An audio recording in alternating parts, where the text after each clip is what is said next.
Hey, good evening, Galleon. This is Tom O'Leary, live streaming again on Monday nights. One of the few times during the year in which there are neither committee meetings during the week or a council meeting. As some may know, but I'll go ahead and mention anyways. City Council meets on the second and fourth Tuesdays of the month. So I think by my reckoning, this might be something like the fifth Tuesday. And so there'll be a lag until, second week in October, if you will, until there's another city council meeting. But because Matt and I have so much fun doing this, and I think it does provide a forum for conversation about city issues, we'll plow through, dedicated as we are. Wanted to just take a minute or two. So I mentioned that because there's no agenda to talk about, no committee meetings that we'd want to talk about. It's kind of the lead off or the live stream subject, but do want to talk about something that we've been using this avenue, this forum, to comment on throughout the year, and that is the trickle down, if you will, of CARES Act funding. So I've talked about the last few weeks, talked about a few months ago. About the middle of the week, I got a text from our state rep, Reardon McLean, and he was letting me know that legislation had passed heading off to the governor, and that the two-piece information, he responded to a question I had about what formula, whether it be per capita or something that fewer viewers, listeners would be familiar with, is the local government fund formula. This third chunk of money of CARES Act funding from Congress through Columbus and finally to the localities will be distributed on a per capita basis.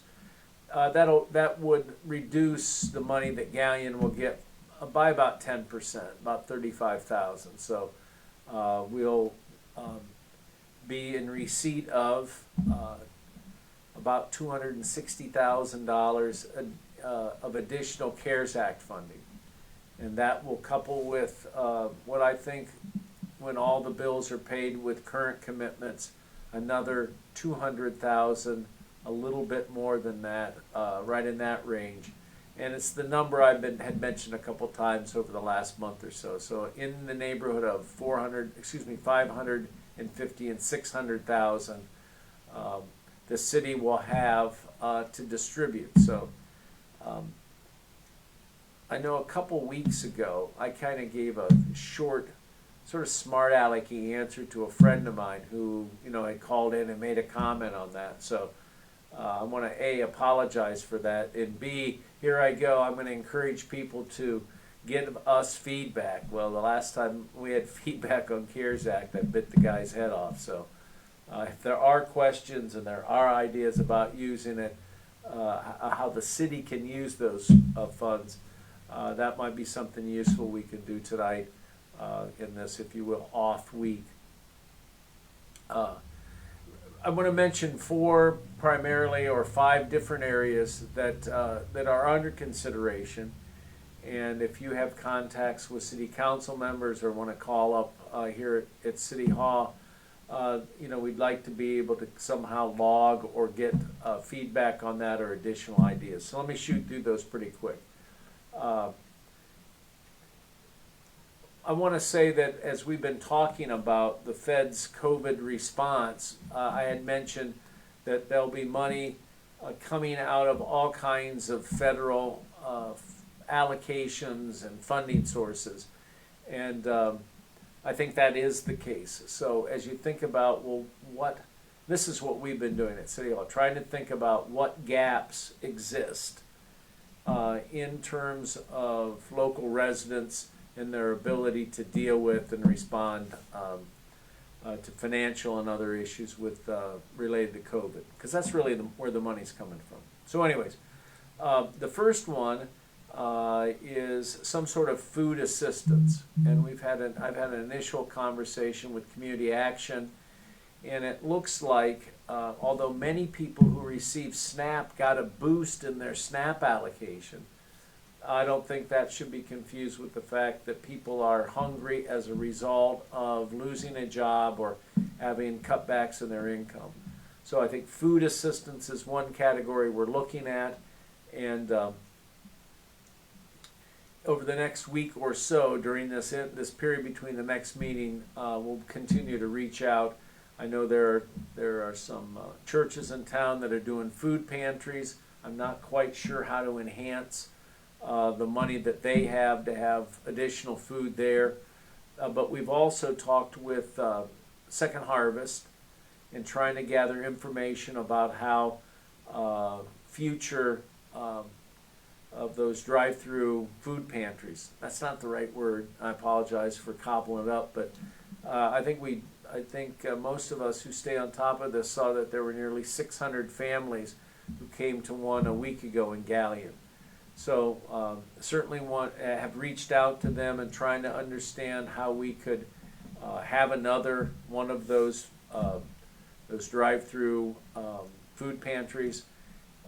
And then with Community Action, we were talking a little bit about, they were talking to me a little bit about how they frequently want to supplement what they're able to distribute through their network and with their eligibility, meats and more perishable items.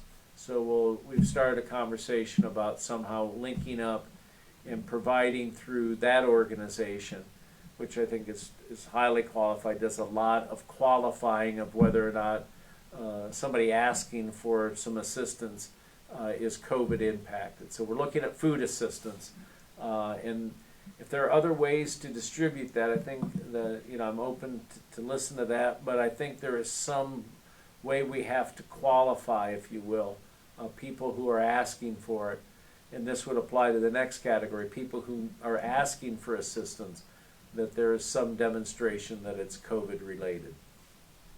Next area, utility assistance. Again, a call to a Community Action. It seems as though, although there's a gap now between their summer crisis and their winter heat program, there will be between now and the end of the year a couple of months that we may be able to fashion something to provide folks that are in need of some sort of utility assistance.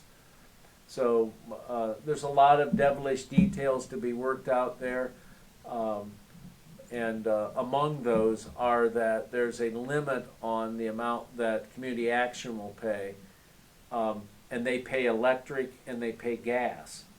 One of the things that snags folks that find themselves in a tough time with utilities is they have to come up with the past due balance on their water and sewer.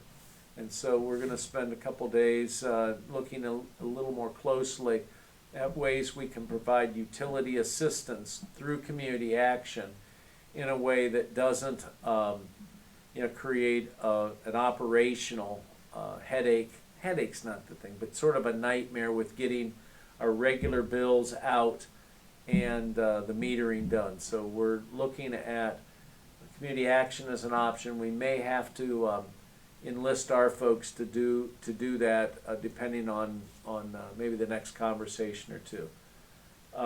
One thing that's clear about the legislation, and my feeling is, well, we just give everybody the same amount of credit on their utility bills. That doesn't appear to be eligible, and fighting over what's eligible and what's not is a good way not to spend the money before the end of the year. So a general credit, or just taking the money and putting it into the city funds, those two ways of providing utility assistance don't look like they would qualify or they would stand up for an audit. So second category, utility assistance. Third category, and if you've been following this or you've been in the middle of it, you've seen a discussion about moratorium on evictions and those sorts of things that are in the mix now as people. And while some of that is true, probably most of what folks know about it is true, it is not providing much or any type of assistance to landlords. And I know landlords are a little bit like politicians. It's easy to pick out the one you don't like best, and there's all kinds of adjectives that are attached to the word landlord. But I think by and large, most of them, by and large, want just to get paid. And they're not trying to be as difficult. Now, certainly we could have a long debate over there's some people who are jerky about it, some landlords who deserve all those negative adjectives. But we are looking at some sort of rental assistance program, because that seems to be something that as this goes on, meaning the COVID and the economic impacts, that some of the initial leniency and some of the mercy is not probably the best word, but some of the latitude that landlords, I think that's running out of, people are running out of patience. And so we're looking to see how we can best provide some rental assistance, whether that with COVID dollars, and whether or not that's through community action or not. I can't say this evening. And then the last two categories, one would be further assistance to the health department. They haven't specifically asked for that, but we did, as some folks remember, provide $50,000 early on to the Gallion Health Department. And it may turn out that due to their additional expenses, they may want to come and make another request. I'll be honest with you, they didn't come, the city offered that up, so I wouldn't rule out the fact that some of their extraordinary expenses certainly will qualify, and that might be an area to divide up, divvy up, whatever word you like, the $570,000. And then the last issue is, I want to spend just a second on it, and then I'll be done with this, is business assistance. How the existing or the current money that has been provided through the city to the Port Authority and has been loaned to, I believe, 21 businesses at this point, that is a loan.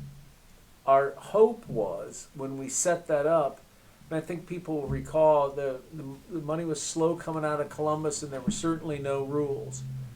Businesses were opening up and they needed cash, or at least that was our opinion in this office and the unanimous opinion of City Council. So that money was city dollars that was taken from other budgets and sent to the port.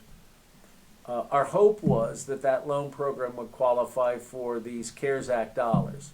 Short of the story is it doesn't, and I think there was a consensus that those should remain loan dollars and therefore city funding. The thinking was, if every business in town knew there was going to be a grant, everybody would have applied. When it was promoted as a zero interest loan, I think that impacted all of the people who may have otherwise applied. So, with these COVID dollars, one of the things I hope council considers, and that we'll have a discussion about before the next city council meeting, certainly, is a grant program with these dollars. It would certainly, in my view, have to be less than the $5,000 maximum that was associated with the loan program, but may amount to $3,000 or something in that neighborhood, which could provide. It sort of depends on how things would work out if council instituted that, but could provide between 75 and 100 businesses with a grant. As you talk to people in business now, the initial issue, they're over the hump, but they're still experiencing sales volume. I think in the restaurant area and a number of other areas, sales aren't there as they were before March. So that would be a fifth area that I want council to think about. And I'll stop at that, but we really have, I think, 5 general uses that are important. Food assistance for the people that are hungry. utility assistance for those people who are having trouble staying caught up, rental assistance for that same category that's having trouble making rent and paying utility bills. Health department, again, I know they've had additional hours of work and they've been involved in a lot of stuff. There may be a need for additional funding to that specific department. And then finally, some type of business assistance, because certainly the pressure on local businesses is still there.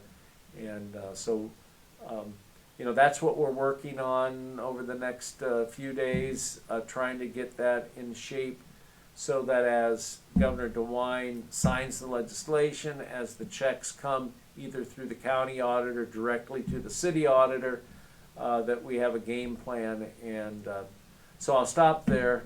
If any of that seems a priority to any of the viewers or people who will watch this or hear about this over the next few days, I think feedback to your city council members and up here to City Hall would be a good way to get feedback on. It's not a poll in any scientific or unscientific way, but it does give us some feedback and can add a little bit of, I'm sure, insight into how we make best use of this in the neighborhood of $550,000 to $600,000. So I'll stop there. There's a bunch of other stuff. If there are questions about the paving project, other things, we'll get to that. But I'll stop right there, Matt. What do you got? Okay. Yeah, actually, first question tonight came from Matthew, and it is, when will the repaving start uptown? Yeah, that's a good question. And if you were out on the west end of town today, you saw that the first portion of really what I would describe as the 3 phases of the project is underway, and it started out west. That'd be the milling. And so if you weren't impacted, that's because you aren't out between that New Winchester and Bucyrus Road fork in the road there and on to the west.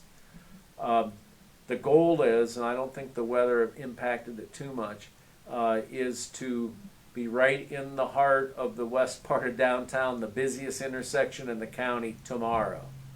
So they will be milling, meaning grinding off the old asphalt in the neighborhood of the Four Corners, and will be heading west.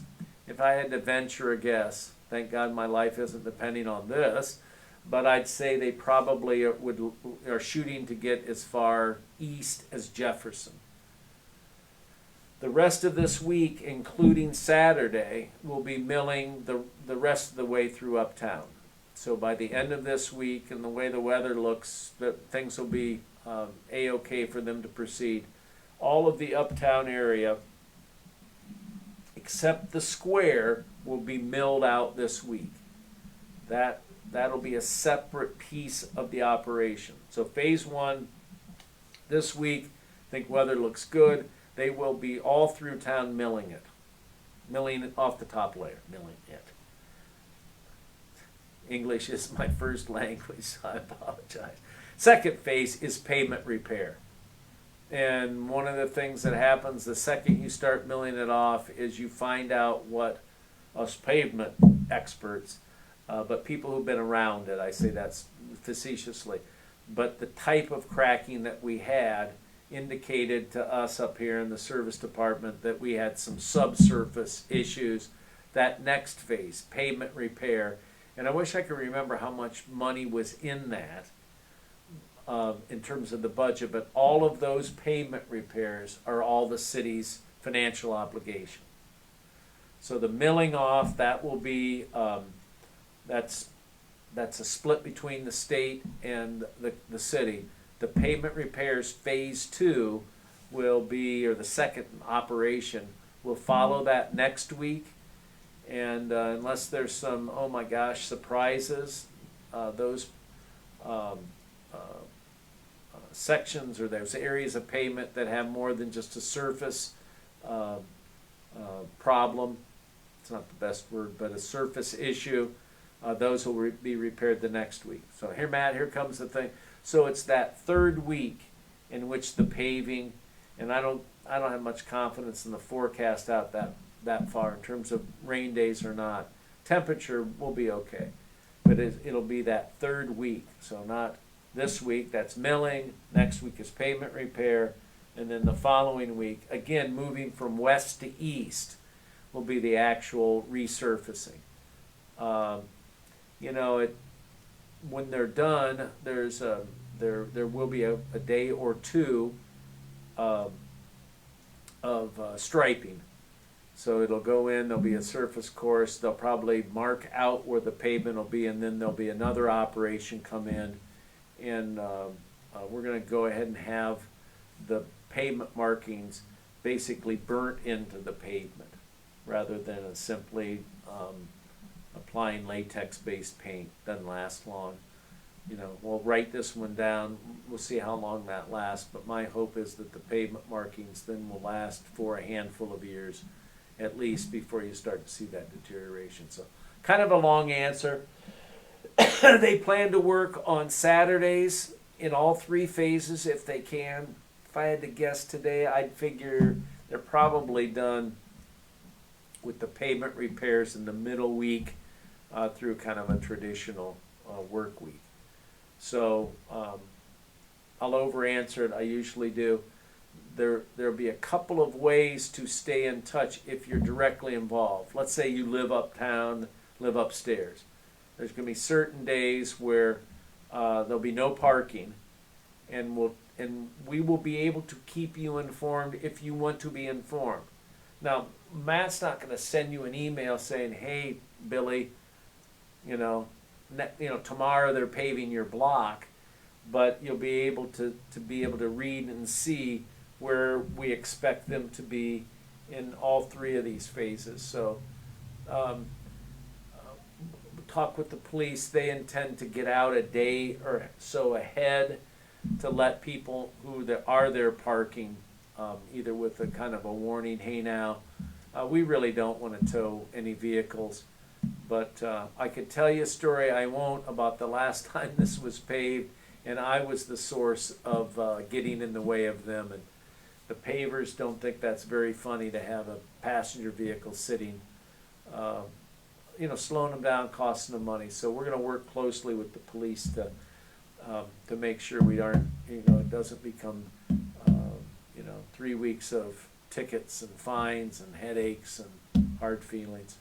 Because I think everybody knows it needs done, and no one wants to be, if you will, the victim of that. So, all right, there's the over answer. Thanks for asking, Matt. Hopefully, I can't believe I didn't answer the specifics of his question. We got 3 weeks, and I don't even say trust me. I'm crossing my fingers that we'll all feel in the community that it's worth it when it's done. But it'll be a challenge.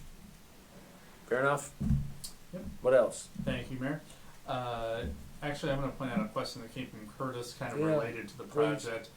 Can we do away with the islands on the Uptown Square?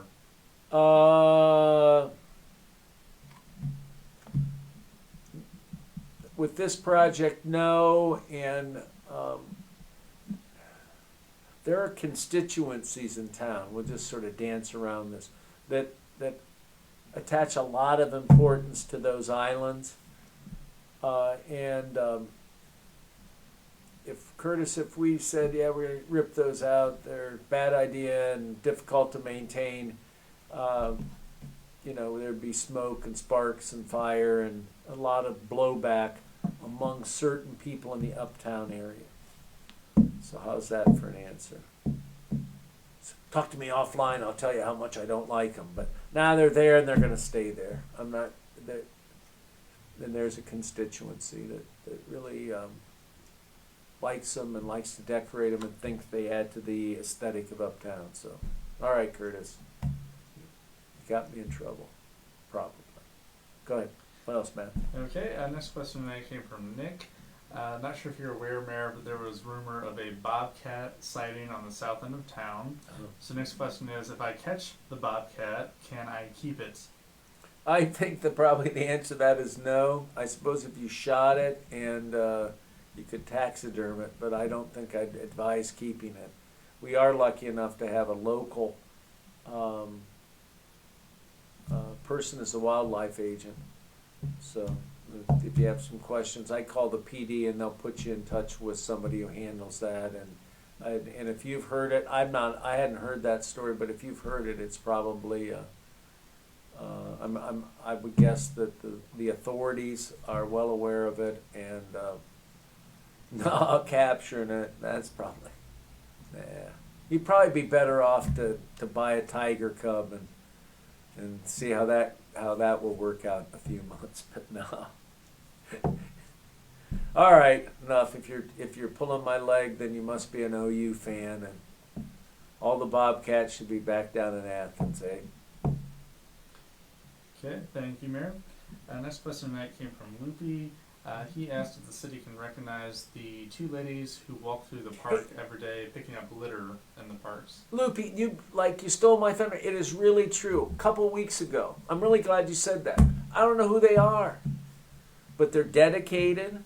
And this day and age, this is my excuse, I see them, and I don't want to pull over and, not be masked or alarm them or whatever. But anyone who spends time in that park has seen that, and if there's somebody that can call in and say that's my grandma or that's Aunt so-and-so, there's two ladies, Loopy's absolutely right, and they're picking everything up. Not the people who pick up cans and other recyclables, that makes them bad, but these people are picking up all the stuff. And they ought to be, and they've now been recognized thanks to that question. So anybody who knows who that is, all I know is that they seem about my age. So I know we scare easy as you get older, but they're out there. It's pretty cool stuff. And all that was going on when we had trouble with vandalism and complaints at the park, and so I should have said something then, and I was complaining about teenagers somehow forgetting how tough it is to be a teenager. So anyway, great comment, great question, and now they've been recognized, and we'll give them we can't give out turkeys this year for those who may be wondering. But we are working on something. We'll have to make sure we know who they are and make sure they get a holiday food card or whatever we're going to do with that. So I say that seriously, but it's kind of, those turkeys at Thanksgiving time. Those are donated to the city by our property insurance company. So there you go. Those people saying insurance companies never do anything, there they go. There they do. And we're not allowed to, with ethics things, to accept something like that. But we certainly get a big kick out of passing that along to citizens. So whoever knows these ladies by name, tell them we're going to reserve a couple cards, and when that comes around in a few weeks, the information about how you either come and sign up or get in the lottery but thanks, Loopy. They deserve recognition. Yes, they certainly do. Next question tonight comes from Cindy. What is the time frame for constructing the new assisted living facility by Mill Creek? I think the time frame is getting all of the rezoning items in place. There was a public hearing on that at the last council meeting. After that, legislation, a lot of times it happens at the same meeting. It didn't on last Tuesday, but the public hearing was taken care of, and unless I'm mistaken, there'll be legislation for council to pass the rezoning next meeting. And I think that's really the step that the developer's waiting for, is to make sure the zoning changes. From what I understand, the time frame is to get the materials ordered, do some land prep work, and get it started in the spring. So, and from what I've been told, I'm not that privy to it. It's probably a one-season build. So if things were to go right, they got started on time, got the materials and all of that. That's kind kind of iffy these days, right now at least, they should be up and running, in roughly a year from now. So I think it's a good thing. I think that you can have, there may be some openings in other assisted living right now. I think this has a way of, like a liquid, it'll find its own level, and I'm kind of excited about it. I think that as a kid, I remember that when that field was farmed. It's kind of odd, like a lot of other things around town. You've now seen that whole quadrant of Henry Street, Hosford, Portland Way. That whole southwest quadrant will be developed, and as well as the Aspen Terrace quadrant on the northwest corner. So, kind of a neat housing development.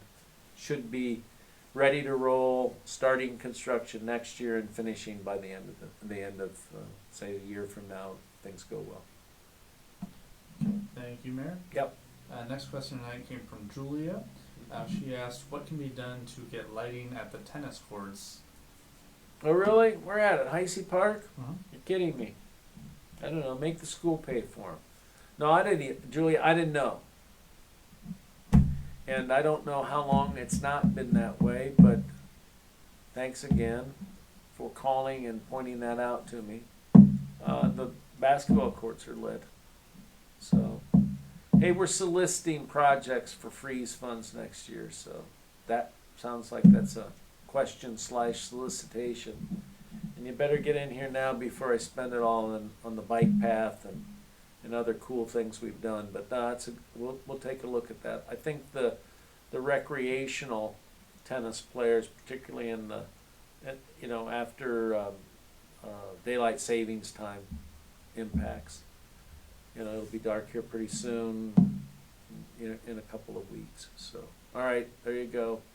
Matt wrote that down. Yes, I did. It's good, and it's a good idea. It's a good project. Okay, and the next question that came from Jess. She just wanted to know, is Galleon having trick or treat this year? Yeah, thanks, Jess. Though we had a conversation. I'm not sure how well it got reported out, but we got a month, so start spreading the word. Either hide out and don't answer the door on Halloween, or get ready for that. We're going to do it with the cooperation, and there's I think a couple of good, I don't even know what they're called, brochures, not really, what are they, flyers? That's the right word. I think of our now deceased friend Dave Moore. Everything was a flyer or a brochure. God love that guy. But anyways, the health department has put out some stuff, probably on their website, that's a guideline kind of for how, if you want to distribute the candy, this is how the best way to do it. And then also for trick-or-treaters, this is the new behavior, the protocol. So I guess now kids are used to protocol in Galleon because they've been working through that with the school. But anyway, yeah, I believe I think we settled on 2 to 4. That's how it's been. But instead of being the Sunday nearest to Thanksgiving, what's wrong with me? With the Sunday nearest to Halloween, we're actually going to have it on Halloween on the 31st. So I don't know. For those people who love this holiday, that's kind of exciting to have it on that day. We are going to do it in the afternoon. There's just too many risk factors in doing a twilight beggar's night or trick or treat. So yep, 31st afternoon, 2 to 4. If you're and there is guidance. I'm not going to offer any more guidance about how to pass out the candy, but there are instructions if you feel like you need instructions. The health department website's a place to find those. Okay, thank you, Mayor. I'm hungry. I didn't eat enough for the candy question or the trick or treat question. I think go get some chocolate. Just a couple more questions Yeah. here tonight. Chad, going back to CARES Act funding in regard to the health department, Chad asked, haven't we already funded the health department? And if so, have you seen how or what that money was allotted for? Yes, and mostly no. And it's done a dodge on the second half of it. When earlier this year, the health department moved out of the the city's books, if you will. If you went through looking through the city budget, the revenue sources, the statement of which funds have which amount of money, you'd see that there's a health department appropriation, but it all has zeros, and all of that was moved to a different account. I think it's 230, but I'm not sure what the number of the fund is. Those books are public records, and you could look at them to answer that question yourself, but the city doesn't have that in our chart of accounts. So I can't really answer how much of or whether or not they need more money. And it sounded kind of goofy, and it's not a solicitation, come down here and get your extra CARES money, but if they do need it, then I think that is something among that small list of categories that we want to be aware of. Typical over answer. I do know that the health department has in place some contracts with some highly qualified people to do the contact tracing. And people who follow this stuff closely know that was our initiative. We wanted to get out in front as a community so that we had contact tracers when we started to have active cases, and we wanted to find out where and how that community spread was happening. So that's in place now. With a little bit, I don't think there's any resistance to having their books looked at, but I'll try to make a point to certainly, before I present to council on how or whether they want to split it up in how many different ways, I'll be certainly, in part because of your question, Chad, I'll be able to answer that question for council members who want to know the same thing. But, my guess is that these other categories, we're talking about tens and tens of thousands, $100,000 perhaps, or that neighborhood for utility assistance.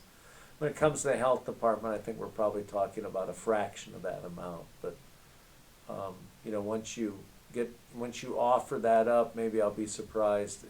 Maybe they've got greater needs than I realized tonight. So, all right. So that was one. We got another one. Yes. I think I actually answered Chad's question. Sometimes I don't. Sometimes that's on purpose. But we will check before we make sure. We aren't just going to, pass it out, dole it out.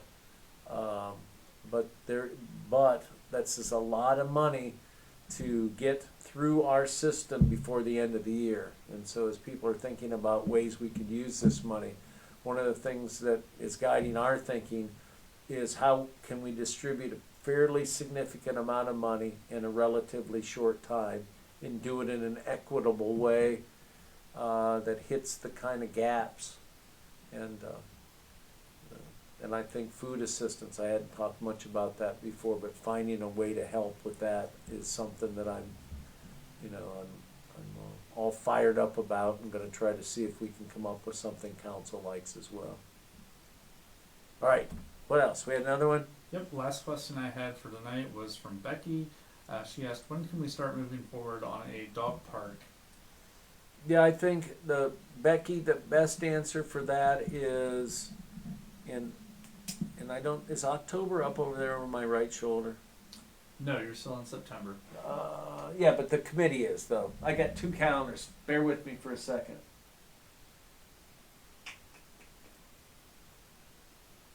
14th of October, 7 o'clock. I know council member and chairman Ivy is itching to get back in person to have committee meetings and council meetings, not to Zoom them. Keep an eye out and stay tuned. My expectation is that Parks meeting will be on the 14th and probably via Zoom. And don't lose track of that thought, Becky, and bring it up then, because what I had suggested in this live stream and a few other times is to get a small group, 5 or 6, task force type group of people who are serious about a dog park, who take their canines to dog parks, and probably have good ideas about what galleon locations would be most readily adaptable. Last way I answer that is I commented that we're beginning to put together a list of freeze projects for next year. And in my own mind, certainly not approved by any committee or anything like that, or formally costed, in my own mind, there's got to be some amount of money and a reasonable amount of money to have a nice dog park large enough to I don't want to make it an attraction for all over the area, but large enough that you can have a section for little dogs and another section for big dogs, and then any other ideas. So I'd recommend and will on the 14th to talk about getting a dog park and pass we ought to have a dog park suggestion level, start costing it, coming up with a location. I'm convinced a small group of dog activists can do something about it. Get something put together. So, dogs' lives matter too. And on that note, that was all the questions I had for tonight. Yeah, so okay, so I won't go anymore. I could probably get myself in real trouble by adding on, trying to explain my remark about that, but I won't do that. Hey, thanks a lot.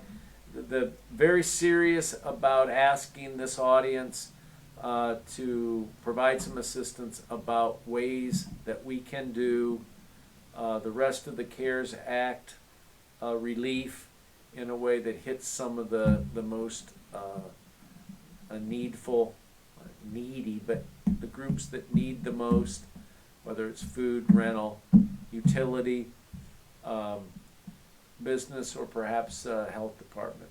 I guess last thing I'd want to say is the rest of city government is holding its own, and we don't have a lot of extra costs that these COVID dollars will help with. Now, we're actively considering reopening for small groups some of our rental facilities. It's just, and I'll go on too long on this, but it's amazing to me, even after months, how many calls we get seen if they're open. And one of the things that would be a requirement, or one of the things that we would want to do as the owners and operators of those facilities, is to increase the cleaning regimen.